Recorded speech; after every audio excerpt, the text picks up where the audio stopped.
नमस्कार दोस्तों, स्वागत है आप सभी का आज के इस न्यू वीडियो में। दोस्तों आज के इस वीडियो में हम अध्ययन करने जा रहे हैं साइंस के उन महत्वपूर्ण प्रश्नों को जो एग्जाम में बार बार अटेंड करते हैं।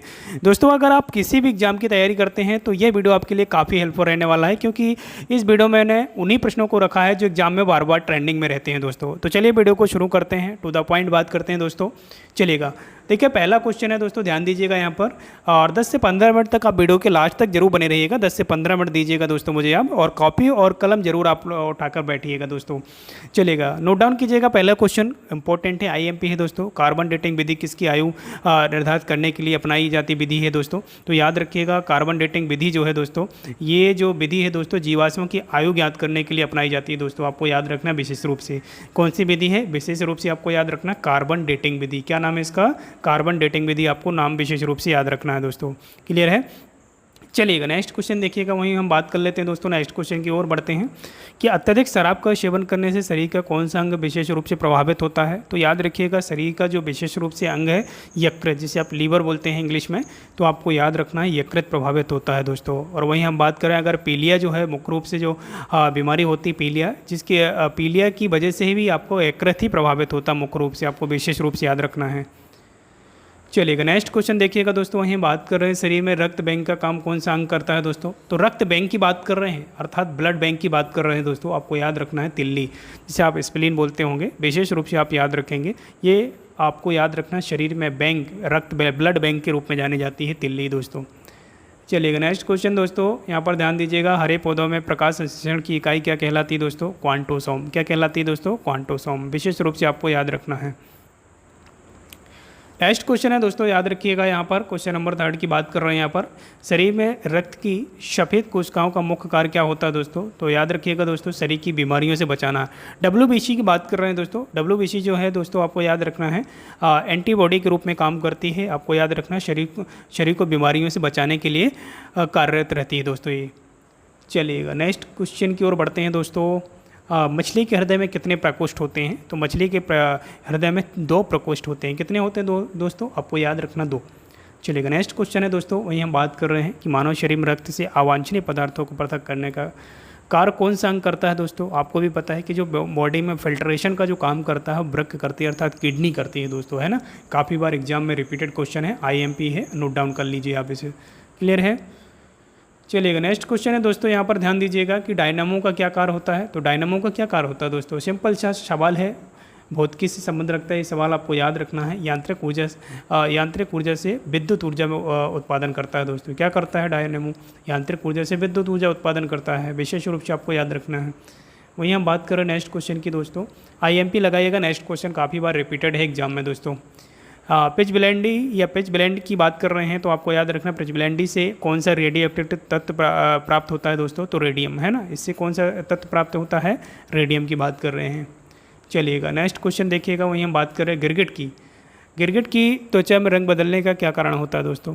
है ना। तो विशेष रूप से याद रखेंगे दोस्तों, गिरगिट की त्वचा होती है वो क्यों रंग बदलती है, उसका कारण होता है, तो उसकी त्वचा में एक विशेष रूप से पदार्थ पाया जाता है। क्या होता है? मेलिन। यहाँ पर याद रखना है, मेलेनोफोर नामक असंख्य रंग द्रव कोशिकाओं की उपस्थिति के कारण उसका जो त्वचा होता है वो रंग बदलता रहता है दोस्तों।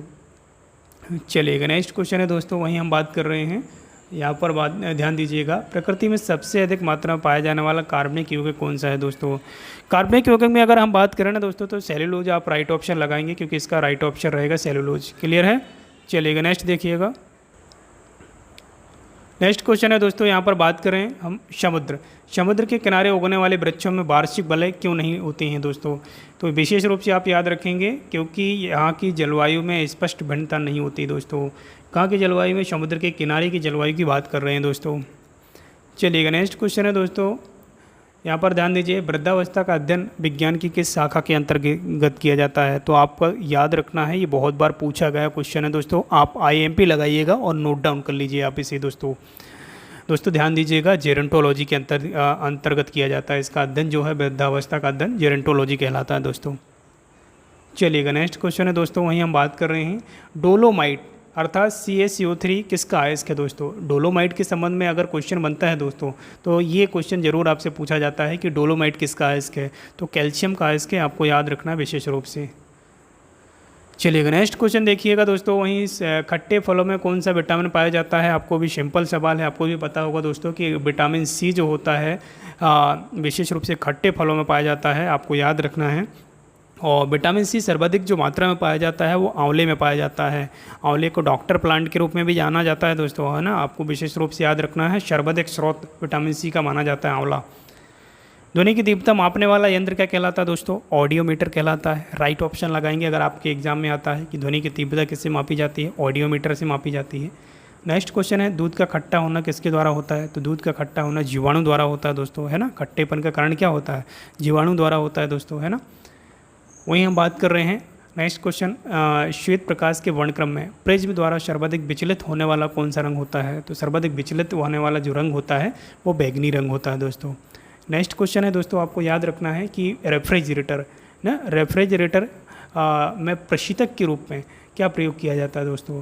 तो रेफ्रिजरेटर या जो भी ठंडे पदार्थ होते हैं जिसमें प्रशीतक के रूप में क्या प्रयोग किया जाता है, उसमें फ्रीऑन, जैसे आपका रेफ्रिजरेटर हो गया, एसी हो गया, है ना, इसमें फ्रीऑन गैस का प्रयोग किया जाता है दोस्तों, है ना। रेफ्रिजरेटर प्रशीतक के रूप में क्या प्रयोग किया जाता है? फ्रीऑन गैस का। चलिएगा नेक्स्ट देखिएगा क्वेश्चन, देखिएगा दोस्तों यहाँ पर, दूध से दही बनाने में कौन सा बैक्टीरिया सहायक होता है? तो दूध से दही बनाने के लिए एक जो बैक्टीरिया होता है जिसका नाम है लैक्टोबैसिलस नामक जीवाणु हैं, विशेष रूप से आपको याद रखना है, जो दूध से दही बनाने में सहायक होता है दोस्तों। नेक्स्ट क्वेश्चन है दोस्तों, ध्यान दीजिएगा, किस अंग के कारण न करने पर डायलिसिस क्रिया किया जाता है? डायलिसिस आपने बहुत बार सुना होगा, है ना। जब भी हॉस्पिटल जाते हैं तो डायलिसिस के मरीज वहाँ पर कई सारे उपस्थित होते हैं। तो डायलिसिस का मतलब यहाँ पर होता है कि संघ के कार्य न करने पर डायलिसिस किया जाता है। तो ब्रक डायलिसिस कौन करता है आपके शरीर में? ब्रक यानी किडनी करती है ना, फिल्ट्रेशन का काम किडनी करती है। अगर किडनी फेल हो जाती किसी व्यक्ति की तो कृत्रिम रूप से डायलिसिस प्रक्रिया अपनाई जाती है।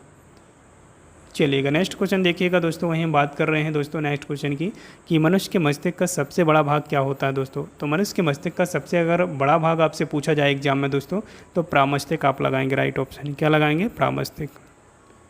चलिएगा नेक्स्ट क्वेश्चन देखिएगा दोस्तों यहाँ पर कि राइफल चलाने पर लगने वाला झटका किसके संरक्षण का उदाहरण है दोस्तों? विशेष रूप से आपको याद रखना रेखीय संवेग संरक्षण का, है ना। क्या है? रेखीय संवेग संरक्षण का है, विशेष रूप से याद रखेंगे दोस्तों। नेक्स्ट क्वेश्चन है दोस्तों, वहीं हम बात कर रहे हैं कि प्रयोगशाला में सर्वप्रथम जीन का संश्लेषण करने वाला वैज्ञानिक कौन थे? तो देखिए ये क्वेश्चन काफ़ी बार रिपीटेड क्वेश्चन है, आप IMP लगा लीजिए और इसे नोट डाउन कर लीजिए आप दोस्तों, है ना। नोट डाउन कीजिएगा कि प्रयोगशाला में सर्वप्रथम जीन का संश्लेषण करने वाला वैज्ञानिक कौन है? तो याद रखेंगे हरगोविंद खुराना की बात कर रहे हैं। राइट ऑप्शन आप लगाइएगा दोस्तों, हरगोविंद खुराना लगा के आएंगे आप। चलिएगा आज के इस वीडियो में बस इतना ही दोस्तों। वीडियो अगर पसंद आता है तो वीडियो को लाइक कीजिएगा, चैनल में पहली बार है सब्सक्राइब कीजिएगा। मिलते हैं नेक्स्ट वीडियो में, तब तक के लिए जय हिंद, जय संविधान।